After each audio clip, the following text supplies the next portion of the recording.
Welcome back. In East Africa, a huge fire has swept through a busy and popular market in Nairobi, destroying property worth thousands of dollars. Toy market, known for second-hand clothing and electronics, is visited frequently by both local and regional buyers. Witnesses say the fire started at about 3 a.m. local time on Tuesday, and clouds of smoke could be seen from stalls used to store bales of clothing overnight. A shop owner laments of his loss of thousands of dollars after his property was reduced to ashes. Many other traders said they were in similar situation and do not know how they will recover from their losses.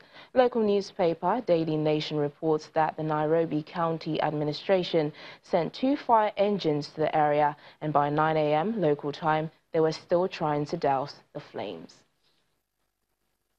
A UN investigation says violence in the Democratic Republic of Congo last year may amount to crimes against humanity. It says at least 500 people were killed, including families burnt alive in their homes and a 2-year-old who was thrown into a septic tank.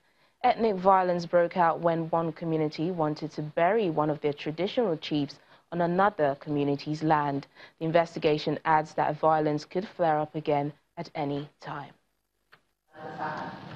A special investigative mission to Yumbi territory in Nairobi province in the west of the Democratic Republic of Congo found that horrific intercommunal attacks were carried out between the 16th and the 18th of December last year at 4 locations.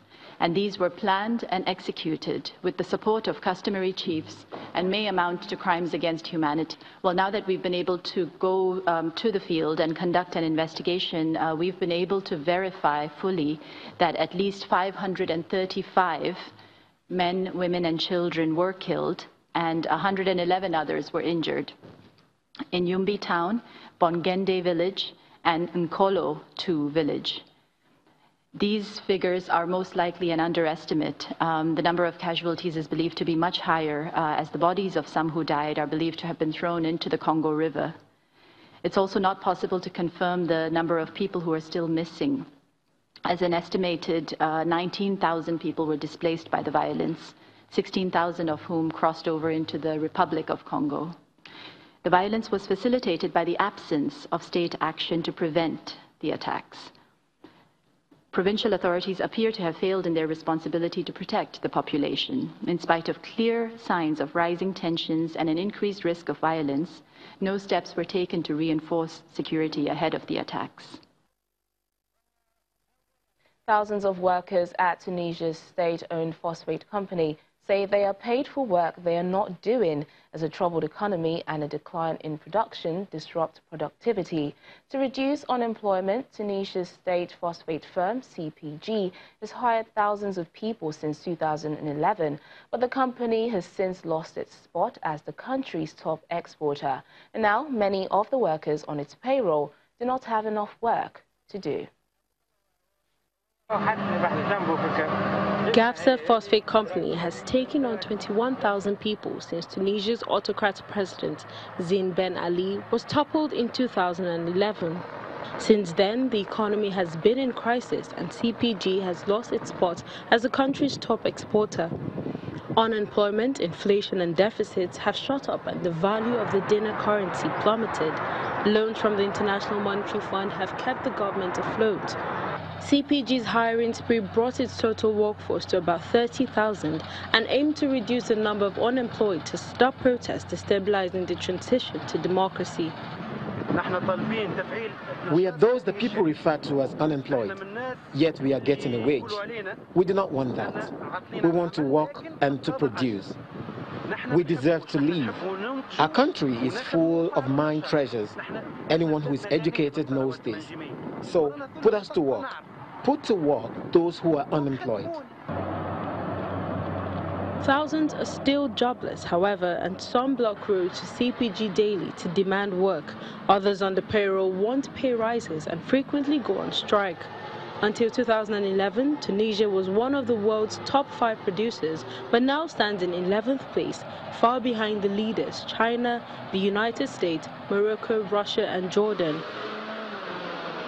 Phosphate production has halved since 2011, and CPG's losses have accumulated as the wage bill grew. In contrast, nearby Morocco raised output to 30 million tons last year from 13 million in 2010. The problem with Gafsa Phosphate Company is the same as that of the mining industry and the area of Gafsa as a whole. It is also the same as the smaller areas of Tunisia that have not been given enough development as opposed to the more coastal areas in the geographical sense of the word.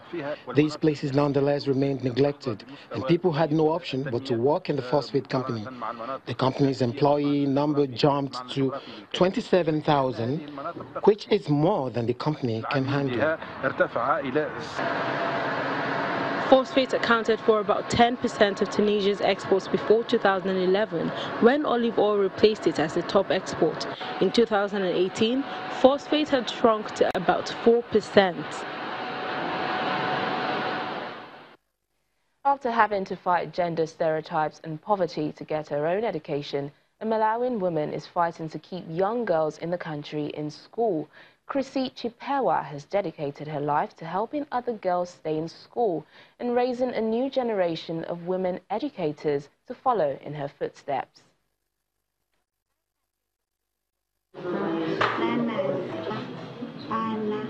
Class is in session at the Amalika Teacher Training College in Blantyre, Malawi. Chrissy Chipewa teaches languages and life skills here to women educators in training. Chipewa says she is passionate about education because of the positive impact it has had on her own life. She grew up in a poor family and had to drop out of school at age 12. At the time, many of her friends who were also from low-income families were forced into early marriages and became teen mothers. The problem is that most of the parents, they don't see the importance of school to the young girls. They think that whenever the girl has reached maturity, then she can be married so that she can take care of herself. And they don't care how this can affect her future. Fortunately, Chipewa's family supported her desire to return to school and complete her studies. Now, when she's not at the blackboard, Chipewa gives motivational talks to her students and holds meetings at various schools around the country where she encourages girls to empower themselves through education. Malawi has one of the highest early marriage rates for girls in the world. The United Nations Children's Agency, UNICEF, says 9% of Malawi's girls are married by 15 and 1 in 2 by age 18. The government was widely praised in 2017 for amending a law that raised the minimum age for marriage to 18 from 15. I feel motivated to do more and also to reach more girls who have dropped out from school, and also to reach more girls who might have that thinking of dropping out, not to drop out. So I feel very happy to see more girls coming back to school. Chipewa has already inspired many women in Malawi's new generation of educators to do their part in ensuring that more girls stay in school. About 45 kilometers from Blantyre, some of Chipewa's former students now teach at a public primary school in the southern Thiolo district. Malawi's education ministry is also working to boost the numbers of girls in the classroom, while also encouraging those with babies to stick with school. Well, that's it on the program today. Thanks for watching. I'm Teniola Shumwale. Bye for now.